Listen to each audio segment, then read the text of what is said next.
Guys, আসসালামু আলাইকুম। আজকে আবারও চলে এলাম আমার ছাদ বাগানে।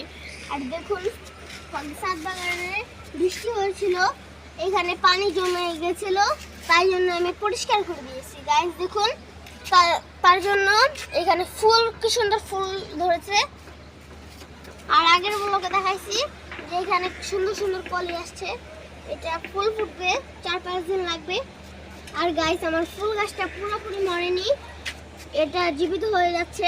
আর এটাও পুরোপুরি মরেনি, এটা গাইস দেখুন কি সুন্দর ফুল হয়েছে, ফুল হবে পরবর্তীতে। কিন্তু দেখুন গাইস, মরিচ হয়ে গেছে, কত সুন্দর একটা কিউট মরিচ হয়েছে, এটাও পরবর্তীতে জীবিত হয়ে যাবে।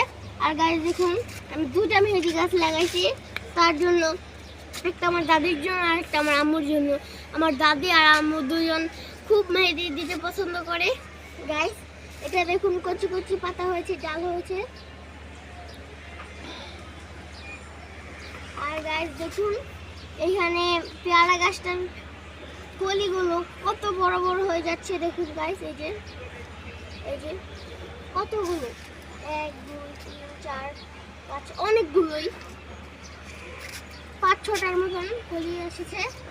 গাইস দেখুন, এই গাছের ডালাটা কে জানি ভেঙে ফেলেছে।